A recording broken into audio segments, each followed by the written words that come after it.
Ask you, let me take you back. This is the first time you've been on the program since election night last November. Were you surprised? Give us a little insight here. Did you see that coming, or were you surprised just how red the state kind of went? Well, if this was an Ohio-centered campaign or election, rather, in 2010, I would be surprised.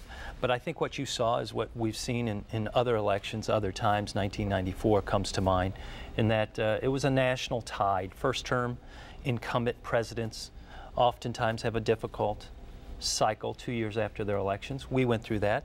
But we're back. Democrats, as you have noticed at the State House and across the state, have a sense of energy and enthusiasm that was lacking in the 2010 cycle. So I'm excited going forward. I'm looking for the next opportunity and the next challenge, whether it be the 2011 municipal cycle or the 2012 statewide cycle. Let's actually put up the reason for your confidence and perhaps improved mood just in the last 60 days since the governor. Let's put up a couple numbers here that I think are interesting. First, Governor John Kasich's job approval rating. This is the latest Quinnipiac University poll.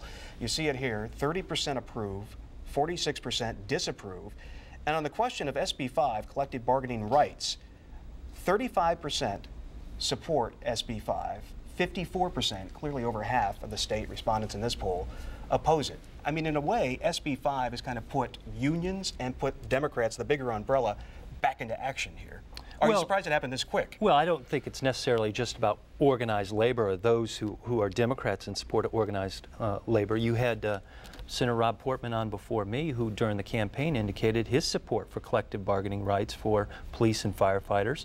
This is an issue that transcends just Democrat and Republicans. This is about fairness and whether or not Ohioans can come together and collectively bargain before their employer. In this case, whether it be a school board or a mayor or a city council, most Ohioans, as we've seen, support it. This governor and his friends in the legislature don't support it. So our job as Democrats, and not just Democrats, but as Ohioans who care deeply about these issues, to get our message out now and take advantage from a political standpoint, but also shape the policy going forward so that working families get a fair shake. The governor obviously put out his two-year budget proposal. You know, his general theme seems to be, look, we need to change the way we do business here in the state of Ohio, and I'm going to drive that through my policies, through my spending priorities.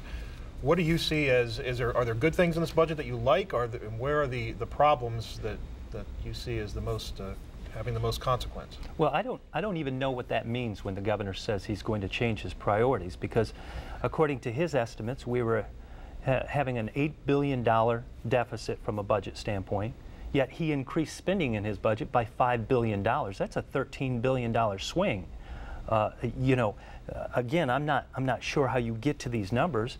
And the fact that Governor Kasich is going to strip away support from local government. As a former county commissioner, I can tell you that police and fire are the top costs of local government.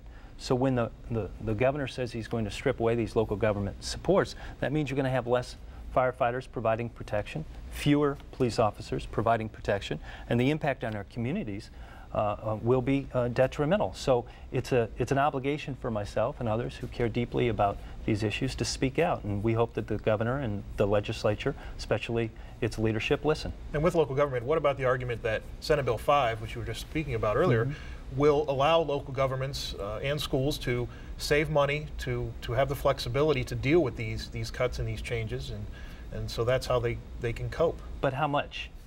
How much money will it truly save?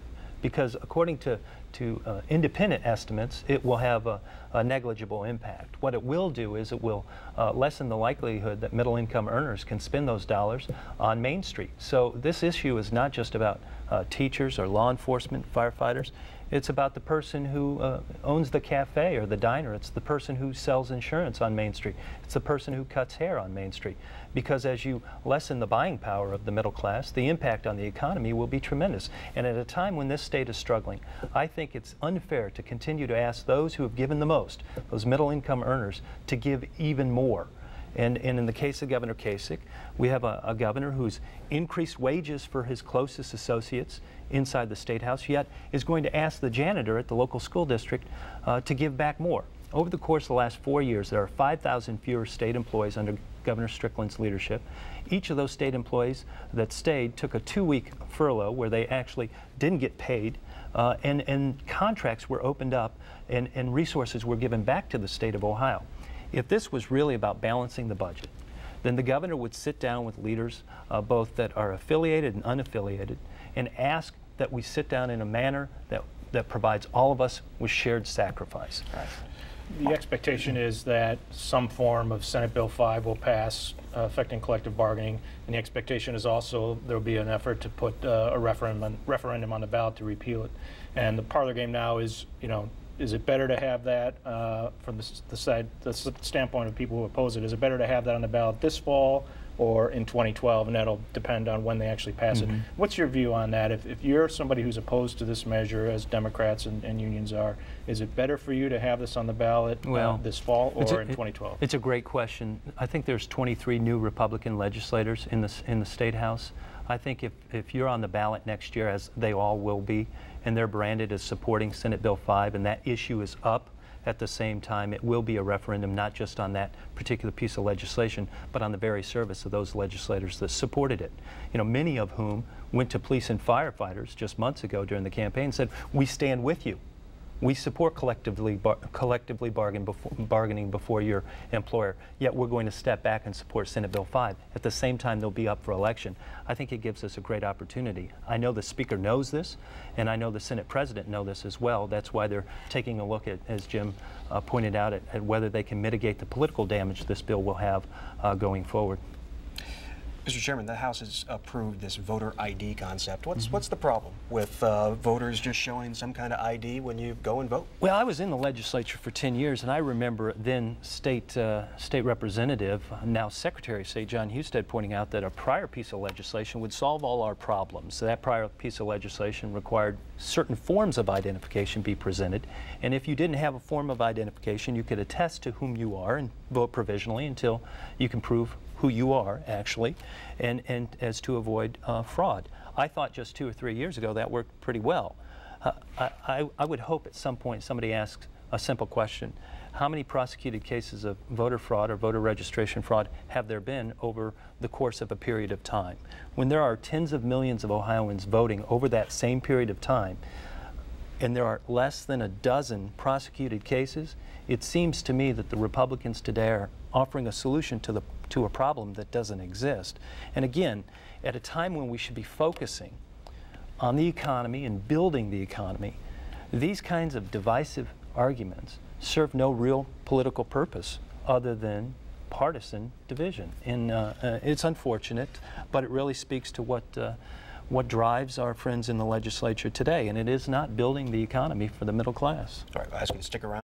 Just a couple minutes left. We have the chairman of the state Democratic Party, Chris Redfern, with us. Can't let you escape here without putting up some commentary here from a predecessor of yours, a former chairman of the Ohio Democratic Party, Harry Mischel, who writes, Chris Redfern, thought you might like a reminder of your warmth toward me after I suffered the defeats of '94. You had a great governor, a full slate of Democratic office holders, a ton of money. I had none of these. You failed miserably. You have earned the requirement to take the pipe, get lost, HM. Your response, I mean, that's a former, somebody who sat in your position, who looked at the election results of 2010 and has concluded a little bit of payback here because you had recommended that he step down after, I think, the '94 election. Yeah, about 500,000 Ohioans are going to lose their right to collectively bargain before their employer to protect their pension. We're not going to be distracted at the Democratic Party by those who think that we should go back to the days of 1994 and Rob Birch. We're going to go forward. We're going to continue to build our party, the strongest in the nation, and stand up for working class families. Surprised by this saying? Whether they be cops or firefighters or teachers or janitors, those who get their hands dirty for a living, who stand up and protect Ohioans, they deserve a voice, and that voice is coming from the Democratic Party. And over the course of the coming months and year, you'll see a real distinction between those who say they support middle-income families and those that actually do.